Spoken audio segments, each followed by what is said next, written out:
the organizations, they feel that once we move to cloud, then everything will be taken care.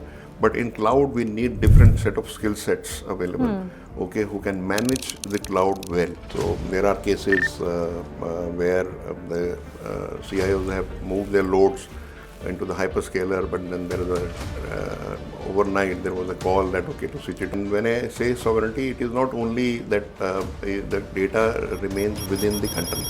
Okay, it is most important is the governance. Correct. There is no clarity who owns the cloud. Right. So in my opinion, I feel that a CIO, CTO should be responsible, because so the strategy what most of the CIOs are discussing.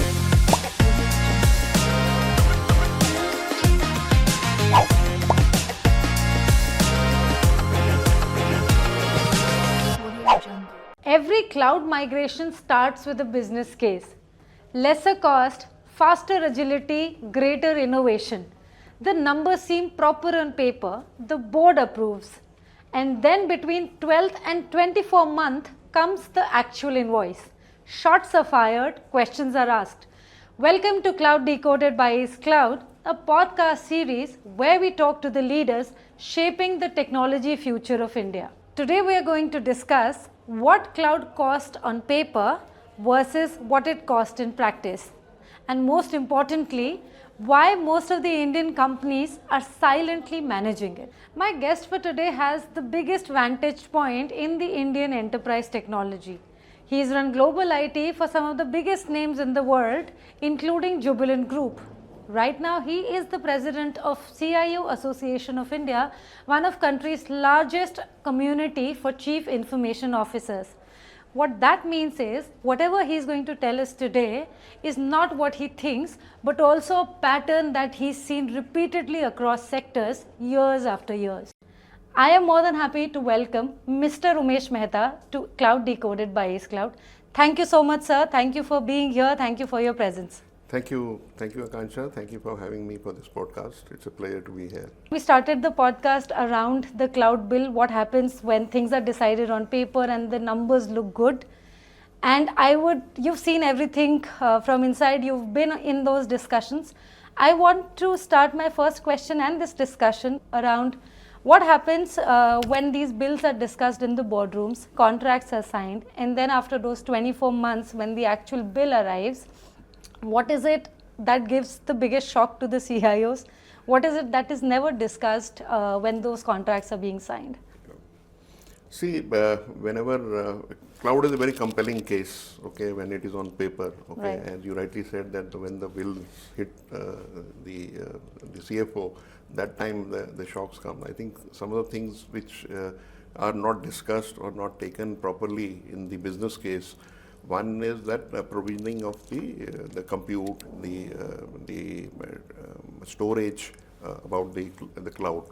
So since cloud is open and then you can spin any VM, any additional storage, then that provision is not taken at the time of the business case. Right. The second thing is that there are hidden costs, I would say. Some people, they are aware about egress costs, Correct. network costs. So Correct. that's another thing which some CIOs, they miss when they are preparing the business case. Right. And third is that there are, so cloud is an operating model change. It's not a lift and shift that you move the cloud or you move the load from your on-premise to cloud. Right. So there are certain, security is another thing which is missed. Because if you take a native cloud, so the security doesn't come along with the native cloud. Right. So you need to provision for the security also. That's sometimes what happens, it's an afterthought. That CIO say that, okay, no, we need some security tools also along with that. There's another, I think most of the CIOs, they miss is that there is a management cost also. So the organizations, they feel that once we move to cloud, then everything will be taken care. But in cloud, we need different set of skill sets available, okay, who can manage the cloud well. So that is also one of the things sometimes. And these skills are not cheap. Okay, Correct. so it comes with a cost. So these are 3-4 line items which generally gets missed when you prepare a business case. And then once the bill comes, then you have the egress cost also. You have to maintain that cost, over provisioning of the infrastructure on cloud. So that is where the bill gets inflated. Yeah. Correct. Yeah. And all of this is happening in dollars, right? Yeah. These contracts happen in dollars. Indian enterprises, they earn in rupees. Yeah. And rupee moves. And it has been moving a lot significantly in the last 3 years. Correct. And if anything of this sort changes, then without anybody changing anything in the workload, your entire cost spins up, it goes for a toss, and another level of shock for the CIOs.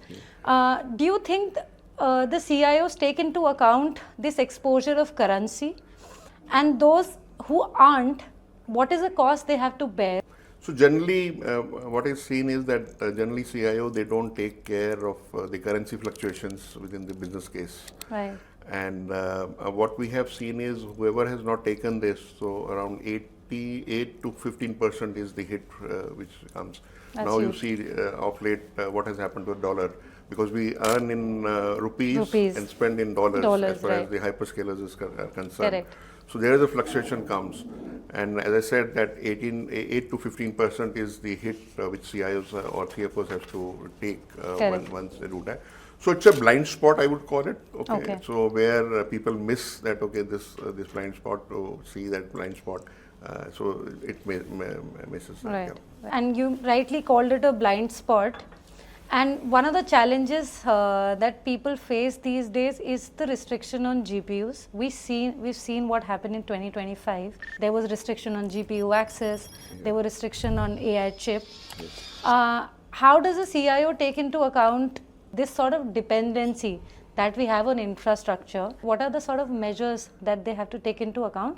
And once you answer that, I will also nudge you a little more into whose responsibility is it? Is it something? Is it a finance accountability thing that gets thrown into IT, or an IT problem that the finance doesn't understand? See, sovereignty is one thing which is now being talked very frequently in the CIO circles, especially after this war and other things. Right. So there are cases where the CIOs have moved their loads into the hyperscaler, but then there is overnight there was a call that to switch it off. Correct. Or to restrict the GPUs also. Correct. So people or CIOs have started talking about sovereignty, and when I say sovereignty, it is not only that the data remains within the country. It is most important is the governance. Correct. Because even if the data is there, but your control is outside your country, governed by some other laws. So that is very important, and now people have started talking, and that's the reason people are now looking, or CIOs are now looking at the sovereign clouds, which with the governance. So it is not only the data center which is hosted here, or your data is hosted, and more importantly now the critical infrastructure. So now there are talks that we should have multi-cloud strategy. We should have critical data infrastructure within the country and also governed in the country. Sure. So these are some of the things which CIOs are now talking about, and as we speak, more and more Indian companies are also coming out with hyperscaler level offerings in the market. Correct. So moving the dependency from hyperscalers, points like residency and and sovereignty. Regarding your question, who owns the cloud? I think IT provisions, and business uses the cloud. Finance give the finance or the money for the cloud, and the supply chain or procurement, they negotiate.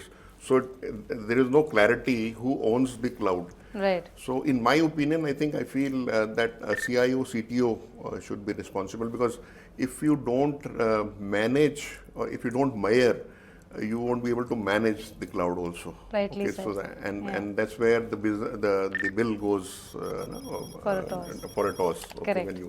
So there has to be accountability. So I feel that CIO, CTO should be accountable for this thing. Right. So you see that there is a structural issue here, and it should be addressed, and definitely should be addressed by the CTOs and CIOs. Correct. Because there are Right. 4 or 5 stakeholders, as I said, Right. as of now today on the cloud. So there has to be one primary stakeholder. One stakeholder Correct. accountable, the person who's accountable. I would like to discuss in detail a little more about what is the correct sovereign cloud strategy it looks like for an Indian enterprise today, especially in practice, not just on paper. You mentioned some of the things, but what if you could draw that map for a CIO listening to this podcast? See, sovereign cloud, as I said, that true sovereign cloud is that where the governance is also in the cloud. Correct. But that doesn't mean that we leave the innovation, because we have to have a combination of innovation as well as flexibility and as well as sovereignty also. Correct. Okay, so what loads needs to be put on a sovereign cloud, what loads needs to be put on a hyperscaler, there has to be a proper strategy. Okay, so that we don't miss on the innovation piece also, and we also don't miss on the critical infrastructure piece also. Right, obviously. And I was thinking about some of the conversation that used to happen like 5 years ago, in fact like 3 years ago as well, that go to one of the biggest clouds, move fast and then think about the details later. They control the pricing, they control the settings, they control the infrastructure. Do you think whatever happened in the last few years, given what US did, given the kind of the enterprises and the infrastructure providers that India is also cultivating, do you think those conversations in the CIO groups, has that changed the way they look at the infrastructure provider these days? Yeah, that's what I just mentioned, that Right. conversation has already started around sovereign cloud, and also that what load should move to the sovereign Which cloud, cloud? and which cloud also. So the strategy what most of the CIOs are discussing within the enterprises are hybrid, multi-cloud strategy. Correct. Okay, with flexibility, with sovereignty. Right, absolutely. Also, I mean, I was also thinking around, the hyperscalers are also the default for infrastructure AI, and like I said, they are the ones who are setting up the prices. They are the ones who control the GPU access. Do you think for a CIO this is not just a cost issue or a cost problem, but also a dependency problem that they have to solve when they look at how they're dependent on hyperscaler for infrastructure? What are the next few things that they take into account, and how are they planning? They should be planning rather their strategy. So that is also one of the thing what we do is that we should keep, or CIOs should keep the AI separate from the traditional infrastructure. Okay. Because AI's use cases, so they are very, I would say, compute hungry. Okay, so they need, and these are experimental also. Sometimes you don't know, because in a traditional cloud requirement, you know the loads, you know the storage, but in AI, because since you are experimenting, okay, and so and new things are coming in, and these are very compute heavy, I would say, loads. Correct. So you don't know what will happen. Okay, so in this case also the shocker can come. Okay, so if you have not, because you don't know how much compute it will take, how much storage it will take, because you are experimenting.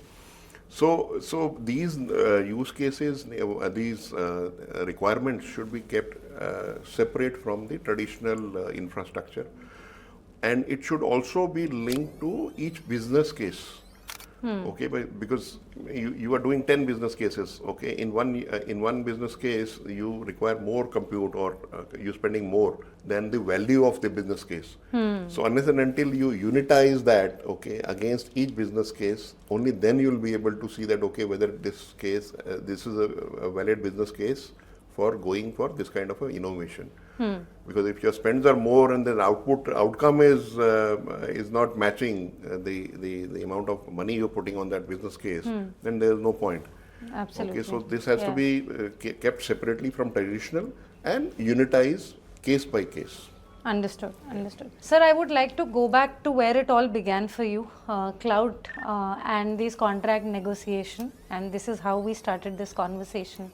If you were sitting with the CIO who was sitting with you or maybe a night before signing a 3-year contract with a hyperscaler, what is that one piece of advice that you would give to this person? And I just said one piece of advice, it could be 2 advices that you would like to give to the CIO to negotiate better. Yeah. Don't sign any long-term contract, okay, unless, because you don't know that what your loads will look like after 3 years. Right.